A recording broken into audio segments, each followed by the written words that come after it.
Welcome to sports. I'm Noah Cierzan.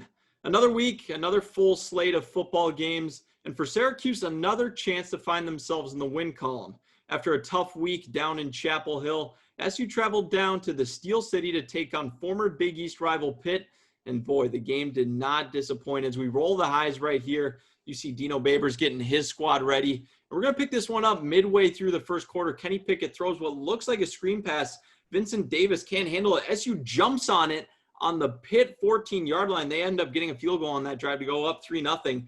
But the next drive, Pickett to Jordan Addison for the 27-yard score. That makes it 7-3 Pitt. Tommy DeVito knocked out of this one, but it doesn't matter as Rex Culpepper connects with Taj Harris, who tiptoes down the sideline for the 69-yard score. That would make it 10-7 SU. Pitt would score later in the quarter to go into half with the lead. And then in the third, Pickett finds Jared Wade for his third total touchdown of the game, and that would be your final score. 21-10, Pitt takes it. And it looks like we may have the makings for a quarterback controversy on our hands. Junior signal caller Tommy DeVito had another rough game, while Rex Culpepper came in and threw a strike to Taj Harris for SU's only touchdown of the season. The offense continues to be a question mark, but the defense has actually been pretty solid.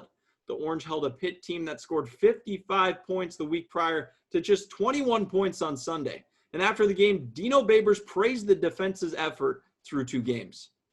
And our defense has just been playing outstanding. If you cut off the fourth quarter when you start adding up how long they've been out there, and they've probably been out there too doggone long. I mean, their first 6 quarters of football has been outstanding versus two really strong opponents. So you would like to think that if we can get something going on offense and special teams, that we're going to have a defense that we can really be proud of when the smoke all clears. But obviously we got to make some changes, and we got to start getting that ball moving in the right direction. Dino Babers and company finally have their first home contest of the season in the newly renovated Dome this Saturday when Georgia Tech comes to town. Kickoff for that one is at noon. Let's stay on the gridiron as all 3 of New York's professional teams were in action on Sunday.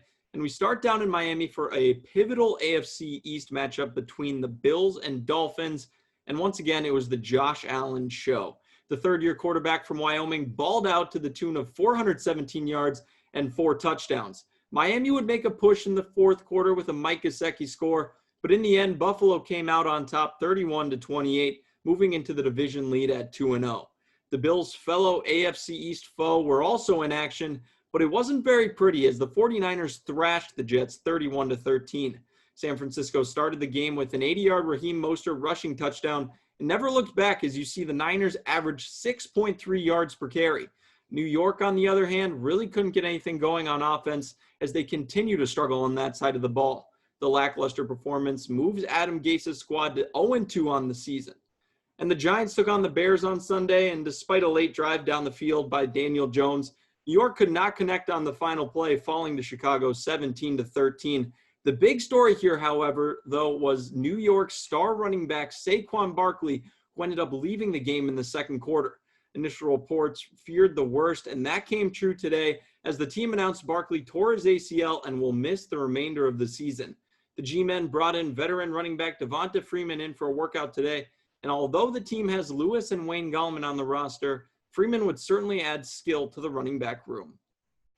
Finally, a couple MLB games tonight as both the Yankees and the Mets are playing. First, the Yankees travel up to Buffalo to take on the Toronto Blue Jays. The Yankees, of course, have already clinched that playoff berth, but Toronto holds the second AL wildcard spot, and this is a very important matchup for them. So we'll see what happens in that one. And then the Mets take on the Tampa Bay Rays, who are, of course, red hot right now. DeGrom is pitching in this one, 4-1 on the year with a little over a 2 ERA. The Mets are fighting for one of those wild card spots. They're 2.5 games back. And, of course, the Tampa Bay Rays, they're rolling. So that will be a fun one for sure. That's all we got for Sports on News today, but be sure to follow us on all social medias. Until next time, I'm Noah Cierzan saying have a safe evening, Syracuse.